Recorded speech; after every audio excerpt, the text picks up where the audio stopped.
நான் திருவாசக செய்தியிலிருந்து நான் உங்களுக்கு சொல்லிக்கிட்டே வரேன். திரோதான மாயை அப்படின்னு ஒரு மாயை பற்றி சொல்லியிருக்கேனா, அவைகள் எலும்புகளில் தான் நின்று வேலை செய்யும் அப்படின்னு எப்படியும் திருவாசகத்துல ஒரு 10 பதிவு 20 பதிவு பண்ணியிருப்பேன். 658 பாட்டு.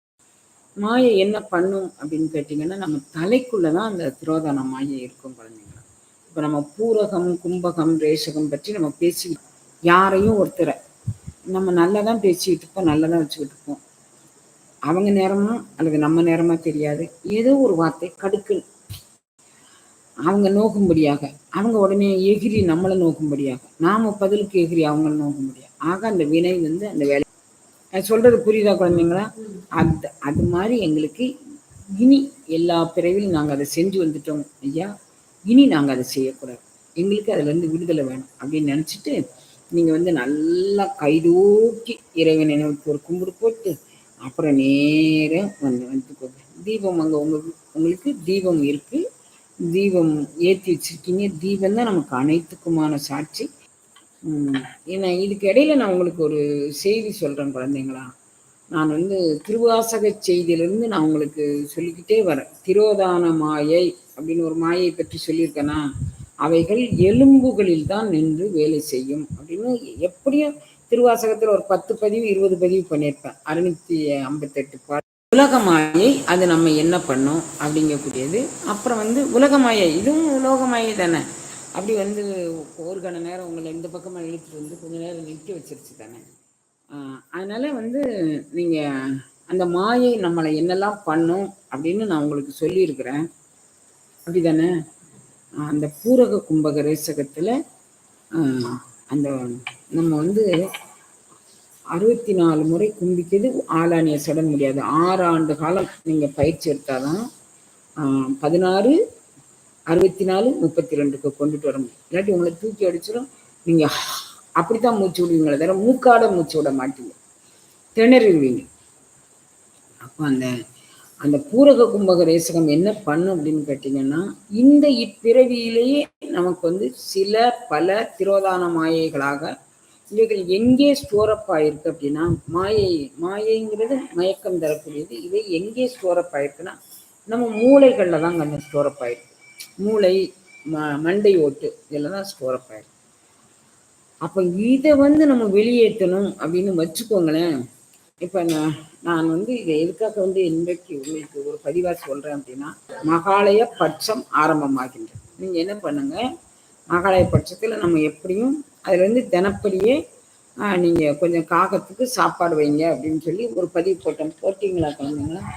இப்போ அந்த மகாலய பட்சத்தப்ப நீங்க செய்யக்கூடியது, விளக்கு முன்னால தீபம் ஏற்றி வச்சு அந்த மகாலய பட்சத்துக்கு துவங்குற அன்னைக்கு ஏதோ ஒரு சின்னதாக சக்கரை பொங்கலம் இல்லை ஒன்றும் இல்லாட்டி கொஞ்சம் சாதம் பருப்பு இதை விளக்கு முன்னால் அதை வச்சுட்டு அந்த சாதம் பருப்பை எடுத்து நீங்கள் காகத்துக்கு கொண்டு வச்சு, காகத்துக்கு ஒரு சின்ன பிளாஸ்டிக் கப்பில் தண்ணி வச்சுருங்க. காக்கா குடிக்கிற மாதிரி பெரிய குடத்து மாதிரி வச்சுருவாங்க. அகலை பாத்திரத்தில் வச்சு ஒரு பிளாஸ்டிக் டப்பாலையோ அல்லது ஒரு மண் அகல்லையோ கொண்டு வைக்கலாம், வச்சுருங்க. இது ஒரு பெரிய இந்த நேரத்தில் நீங்கள் செய்யக்கூடியது. இப்போ இது நீங்கள் என்ன பண்ணணும் அப்படின்னா, தீபம் உங்கள் வீட்டு முன்னால் தீபம் ஏற்றி வச்சுருப்பீங்கள்ல, விளக்கு முன்னால் தீபம் ஏற்றி வச்சுருப்பீங்கள்ல, அப்படி தீபம் ஏற்றி அந்த தீபத்து முன்னிலையில் நீங்கள் என்ன பண்ணுங்கள், அந்த திரோதான மாயை எங்களுடைய உடல், மொழி, மனம் இவைகளில் நின்று அது எப்படி செயல்படும் அப்படின்னு கேட்டிங்கன்னா, யாரையும் ஒருத்தரை நம்ம நல்லா தான் பேசிக்கிட்டு இருப்போம், நல்லா தான் வச்சுக்கிட்டு இருப்போம். அவங்க நேரமா அல்லது நம்ம நேரமா தெரியாது. ஏதோ ஒரு வார்த்தை கடுக்குன்னு அவங்க நோக்கும்படியாக, அவங்க உடனே எகிரி நம்மளை நோக்கும்படியாக, நாம பதிலுக்கு எகிரி அவங்கள நோக்கும்படியாக. ஆக அந்த வினை அந்த வேலையை முடிச்சு. சொல்றது புரியுதா குழந்தைங்களா? அது மாதிரி எங்களுக்கு இனி எல்லா பிறவிலும் நாங்கள் அதை செஞ்சு வந்துட்டோம் ஐயா. இனி நாங்கள் அதை செய்யக்கூடாது. எங்களுக்கு அதுல இருந்து விடுதலை வேணும் அப்படின்னு நினைச்சிட்டு நீங்க நல்லா கைதூக்கி இறைவனை நோக்கி ஒரு கும்பிடு போட்டு அப்புறம் நேரம் வந்துக்கோங்க. தீபம் அங்க உங்களுக்கு தீபம் இருக்கு. தீபம் ஏற்றி வச்சிருக்கீங்க. தீபம் தான் நமக்கு அனைத்துக்குமான சாட்சி. இப்போ நீங்க என்ன பண்ணீங்க, இந்த அந்த மந்திரங்கள்ல உங்களுக்கு நான் ஏற்கனவே இந்த கவசாய நமன்னு ஒரு மந்திரம் சொல்லி கொடுத்துருக்கேன். அது நான் சொல்லி கொடுக்கல கண்ணு, திருமூலர் திருமந்திரத்தில் பாருங்க. இதெல்லாம் இப்படி பண்றதுக்கு பேர் கவசாய நமன்னு சொல்லுவீங்க. அப்படி சொல்லியிருக்கோமா? அதெல்லாம் நீங்க வச்சுட்டு இப்ப என்ன பண்றீங்க, இந்த இந்த காது இருக்கு பாருங்க. இந்த காதை சுத்தி ரொம்ப ஃபெதர் டச்சா அது மாதிரி இப்படியே காதை சுத்தி வரணும். சும்மா வெறும் கை இல்ல. நம்ம உடம்பு, நம்மளுடைய காது, காதுக்கு பின்னால உண்டான இடம். இங்க பாருங்க இது. இது எல்லாத்தையும் வச்சுட்டு இந்த கழுத்து இருக்கு பாருங்க. இந்த கழுத்து இது எல்லாத்தையும். அவைகள் இந்த கை வழியாக பாருங்க, இந்த கை வழியாக அப்படியே வந்து அந்த தீபம் ஒரு யாக கொண்ட மாதிரி நீங்க நினைச்சுக்கிட்டு இங்க பாருங்க ஐயா, எங்களுடைய வினை அனைத்தையும் நீங்க இதுல ஏந்திக்கோங்க. இனி போதையா இந்த பிறவி எல்லாரும் என்கிட்ட கேட்குறவங்கள குறைஞ்சது ஒரு 100 பேருனாலும் எங்களுக்கு வந்து வினை போதையா, இனி அன்ன வயிற்றில் எங்களை அடைச்சிடாதீங்க, குறைஞ்சது 100 பேருனாலும் கேட்பாங்க குழந்தைங்க. இப்போ நீங்க என்ன பண்றீங்க, இனி அன்னை வயிற்றில் நாங்கள் பிறக்கலை அப்படிங்கிறதுக்கு இந்த காது இருக்கு பாருங்க, இது இப்படியே செய்யுங்க குழந்தைங்க. நல்லா இங்க பாருங்க, இங்க வரைக்கும் நல்லா ஒரு அழுத்தம் கொடுத்துட்டு இந்த பாருங்க, இந்த இந்த கொடரி மெடுலா உபலங்கட்டான்னு சொல்லுவோம்ல, அதுக்கு பேர் என்ன, உத்தரகோச மங்கை அப்படின்னு சொல்லுவோம். வேற நம்ம தமிழ்ல என்ன சொல்றது அது, முகுளம். முகுளம் முகுள பகுதி இருக்குல்லப்பா, அந்த முகுள பகுதியில கை வச்சு அப்படியே கொஞ்சம் அப்படியே வரட்டும். இது வந்து இந்த இந்த இந்த பகுதிகள்லாம் என்ன பகுதி அப்படின்னு கேட்டிங்கன்னா, இங்கேதான் வந்து கை கால் விளங்காம போறதுக்கான வர்மா புள்ளிகள் இங்க நிறைய இருக்கு. பாருங்க, என்ன புள்ளி இருக்கு, வர்மா. அப்போ நீங்க என்ன பண்ணுங்க, இது எல்லாத்தையும் நல்லா நீவி விட்டுட்டு இந்த கை வெளியே கொண்டு வந்து இங்க பாருங்க, இங்க வச்சிருக்கீங்கன்னா ஒரு 36 தடவை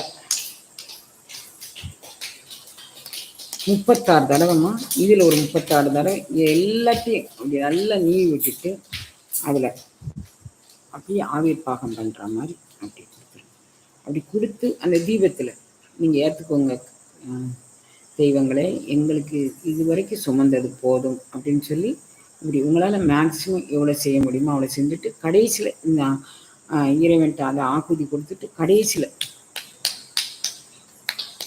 36 தடவை சரியா இந்த இடத்துல அது மாதிரி கட்டிட்டீங்கன்னா டெய்லி இது மாதிரி செஞ்சீங்கன்னு வச்சுக்கோமே ஒரு பேச்சுக்கு. அப்போ உங்களுக்கு என்ன நடக்கும், இந்த திரோதான மாயைகளுடைய ஸ்டோரப் இருக்கு பாருங்க, அது ஃபுல்லாக வெளியேறும், எல்லா ஸ்டோரப்பும் வெளியாயிடும். அப்போ என்ன பைத்தியக்காரத்தனமாக இருக்குது, இந்த அம்மாட்ட போனோன்னா இதுவும் கிறுக்காய்க்கு நம்மளும் கிறுக்காய்க்குமே, கையை தட்ட சொல்லுது கலக்க சொல்றாது. அப்படி இல்லை குழந்தைங்களா, இதில் தான் வந்து நீங்கள் வர்மா பாயிண்டில் கை கால் விளங்கலைன்னா அவங்க வந்து கொடுக்க பாருங்க, முகுளத்துலேருந்து அப்படி அங்கே அப்படிதான் கொண்டுட்டு வருவாங்க ராஜா. நீங்கள் யாராவது சுழுக்கு தடவுங்களை பார்த்தீங்கன்னா உங்களுக்கு தெரியும். அதை இப்போ நாம் வந்து வேற யாரும் நமக்கு சுழுக்கு ஆண்டவன் எடுத்தா போதும், வேற ஒருத்தட்ட போய் நம்ம சுழுக்கு எடுக்கவே வேண்டாம். ஏற்கனவே எத்தனை பிறவிகளா சுழுக்கு எடுத்து பல்ல பிடுங்கி எல்லாம் பிடுங்கி தானே இங்கே வந்திருக்கிறோம். இனிமே யாரும் நம்மளை சுழுக்கு எடுக்கவோ பல் பிடுங்கவோ நமக்கு வேண்டாம் குழந்தைங்களா. ஆண்டவன் சுழுக்கு எடுத்தா போதும், ஆண்டவன் பல் பிடுங்கினா போதும். சரியா, நீங்க வந்து பாருங்க இப்படிதான் கொண்டுட்டு வரணும் குழந்தைங்களா. அதை நீங்க உங்களுக்கு நீங்களே கொண்டுட்டு வந்து அப்படியே இந்த தோள்பட்ட வழியே கொண்டு வந்து அந்த ஜோதி ஏற்றி வச்சிருக்கீங்களோ அந்த ஜோதியில நீங்க வந்து தீபமங்கள ஜோதி நமோ நமோ, இந்த அருணகிரிநாதர் பாடலாம் ஏன் பாடல் இல்லப்பா, அப்படி சொல்லி நீங்க வந்து தீபமங்கள ஜோதியை நீ ஏத்துக்கோ அப்படின்னு சொல்லி ஒரு 3 தடவை அல்லது 12 தடவை செஞ்சுட்டு அதுக்கப்புறம் இதை ஒரு 36 தடவை தட்டணுங்க. தட்டிட்டு கடைசி அப்படி எடுத்து விட்டுருங்க. அதில் வந்து இந்த முதுகு தண்டில் உண்டான எத்தனையோ சுழுகுகள் எல்லாமே நீங்கும். நிறைய நீங்கள் நடைமுறையில் நீங்கள் பாருங்கள், திருவருள் குட்டி வைக்க அப்புறம் நீங்கள் எனக்கு அப்டேட் பண்ணுங்கள். அது வந்து இந்த நேரத்தில் செய்கிறது மிகுந்த பலனை தரும் குழந்தைங்களா. இந்த நேரத்தில் மகாலய பட்சத்தில் நீங்கள் செய்கிறது மிகுந்த பலனை தரும்.